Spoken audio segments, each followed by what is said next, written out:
আসসালামু আলাইকুম।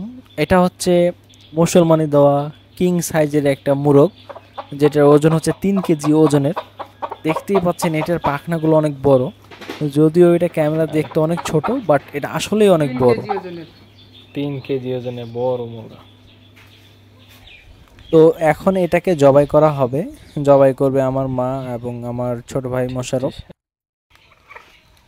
ভরনাথ ধর ধর বিসমিল্লাহ, আল্লাহু আকবার, আল্লাহু আকবার। জবাই করার পরে এ হচ্ছে কিং সাইজের বড় মোরগটা। এখন এই মোরগটা নর্মালি ভাবে ছেলা হচ্ছে।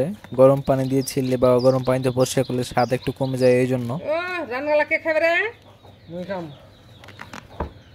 মোশাররফ খাবে আর আব্বা খাবে? মোশারফ বাপি খালি খাওয়ার লেগে জীবন দিয়ে দেয়। খালি রান, খালি রান কই, রান কই, হাড্ডি কই, হাড্ডি কই। রান, খালি রান কই। এদিকে মোরগটা ছেলা হোক আর আমি আপনাকে খতনা দেওয়ার প্রসেসটা বলি। যখন মোরগটা একদম ছোট থাকে, ছোট থাকার পরে যখন ওই মোরগটা হচ্ছে আপনার অনেক বড় হয়ে যায় এবং সকালবেলা উঠে কক কক কক কক বলে, তখন ওই মোরগের 2টা বিচি আমরা কেটে বের করে ফেলি।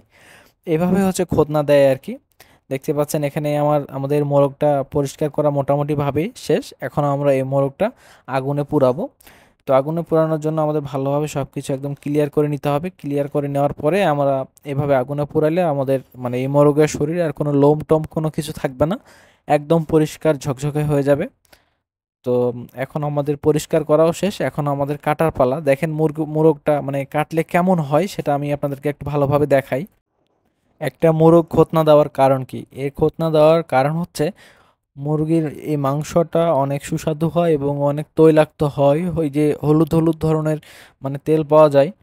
আর একটা মোরগকে যখন খতনা দেওয়া হয় তার ভিতরে থাকা যতগুলো স্পার্ম আছে, ওই স্পার্মগুলো আপনার অন্য কোনো মুরগিকে দিতে পারে না, যার কারণে ওই মুরগিটা খুব তাড়াতাড়ি অনেক বড় হয়ে যায় এবং তার মাংসটা অনেক সুস্বাদু হয়।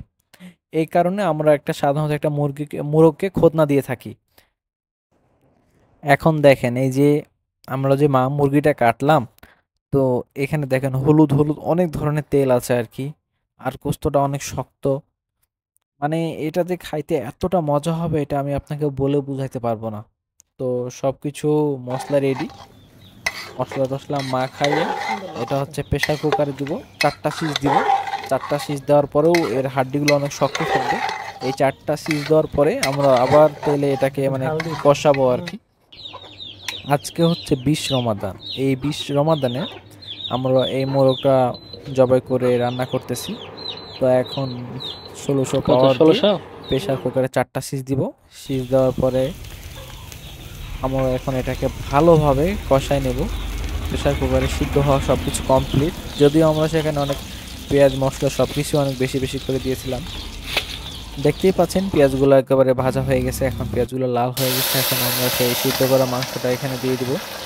যদিও আমরা আপনাদেরকে দেখাইছিলাম যে প্রেসার কুকারে যখন আমরা সিদ্ধ করি তখন একেবারে পানি দিই নাই, তারপরেও গোস্ত থেকে অনেকটা পানি ছেড়ে দিয়েছে। এখন এটা ভালোভাবে সুন্দরভাবে কষায় নিব, দেখলি তাহলে এই গোস্তটা খেতে আরো ভালো লাগবে। আমরা যখন মোরগটা কাটি, মোরগ কাটার সময় কিছু যে চর্বিগুলো ছিল, হলুদ হলুদ যে চর্বিগুলো, ওই চর্বিগুলো আমরা এখানে দিয়ে দিলাম, যেন ওই চর্বগুলো না গলে যায়। এই মোরগটাকে আমরা অনেকক্ষণ থেকে কষাইতেছি। কষানোর পরে দেখেন হালকা একটা লাল কালার চলে এসেছে।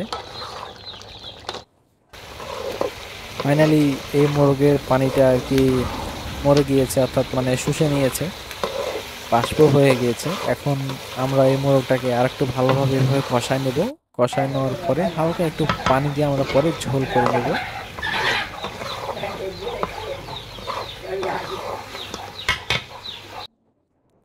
এটা হচ্ছে কালাই রুটি। আর এখন আমরা প্রথমে কালাই রুটিটা দিয়ে টেস্ট করব, তারপরে আমরা সাদা ভাত দিয়ে টেস্ট করব। আর আর অর্ধেক কর। আচ্ছা তো তো তো। ঠিক আছে।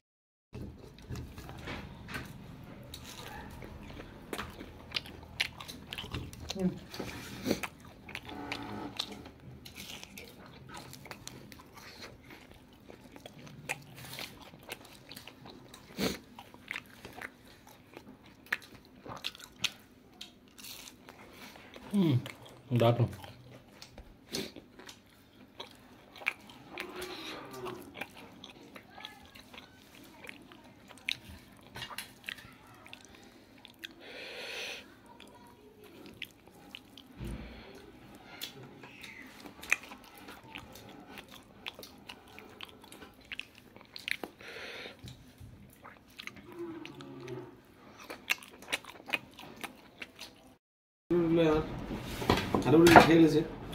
ওই যে বসার বাংলা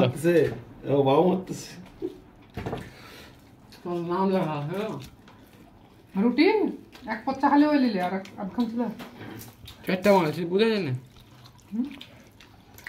কেটে মানুষ বাবু কেমন করছো নাকি